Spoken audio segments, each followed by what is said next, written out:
What the heck is going on with UKIP? It looks like they may be for real. Yeah, I mean, we've discussed this, haven't we, Dennis? You were slightly pessimistic, or you didn't believe that UKIP were going to be the big story that they are. But Mark Reckless, another Tory traitor, defected to the nirvana that is What a Nigel great, Farage's excuse me, bosom. what a great name. Reckless. Yeah. I want my MP to be named Reckless.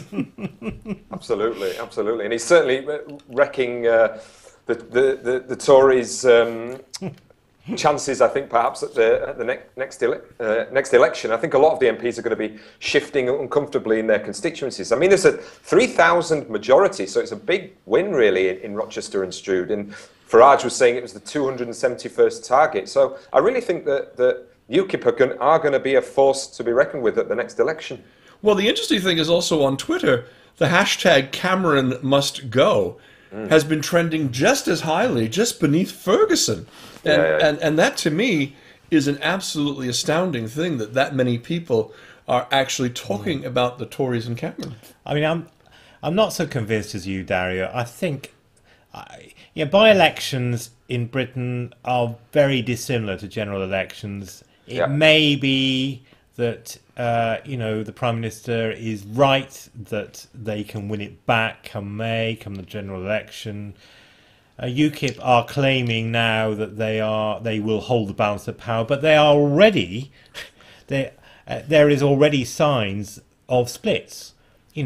This appalling stuff that Reckless came out during the campaign about immigration, and our policies for deportation once we have renegotiated the European Union. He was slapped down by Nigel Farage. It has now come to pass and is now emerged that he'd run it all by Nigel Farage anyway. I mean, within days. So we may see splits within right parties like this. I think that's a possibility for sure, but I think UKIP is kind of philosophically where many Conservatives want to be, and at the moment it doesn't seem to matter what they say. They're like Teflon, nothing sticks, and they're pulling a lot of voters in who think UKIP is anti-politics, which is ridiculous if you look at Farage's background, and they also reflect a kind of sentiment that Europe governs Britain, that immigration is of course the main stick in which they have that fight, and there's other issues like how much does the bureaucracy of Europe how much the bureaucracy of Europe does cost. But there's also this assertion that UKIP represents a true and pure Britain, which quite frankly never really existed. Well, there's a very interesting conference coming up next week on Tuesday, not in Porthcawl as I wrote on the rundown, but actually up in Port Talbot. The UKIP conference for Wales is going to take place all day during the day and Tuesday. And I've been getting separate notices from Greens and others that are against fracking and to go and protest against the UKIP being allowed to have that conference. Are you going, Dennis? I may just pop by to see what it looks You're like. going to do a bit of reporting. I'll do a bit of reporting. Maybe even I'll put together a package. We seem to be going heavy on packages these days. Yeah. But go ahead.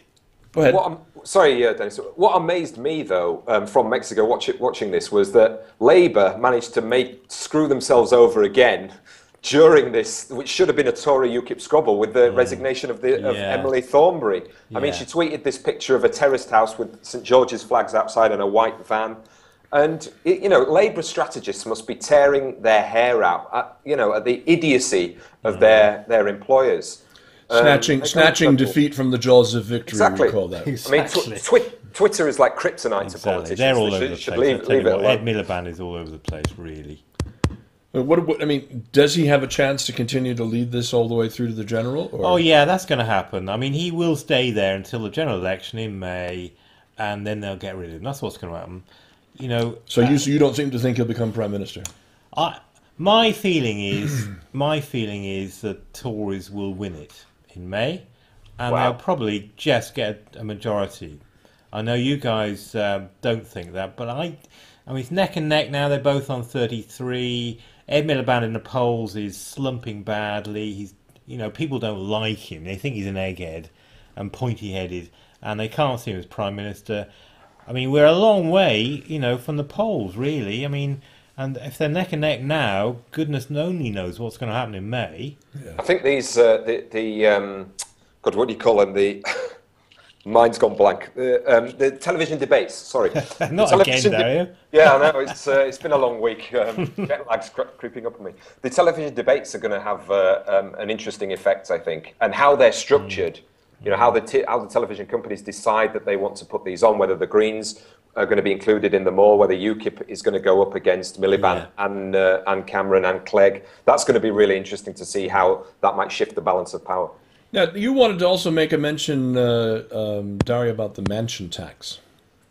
Yeah, I mean, there was this moment on ITV's Agenda programme when the is she a pop star now, Mylene Klass, had a go at Ed Miliband over the Labour mansion tax proposals. She presents Classic FM now.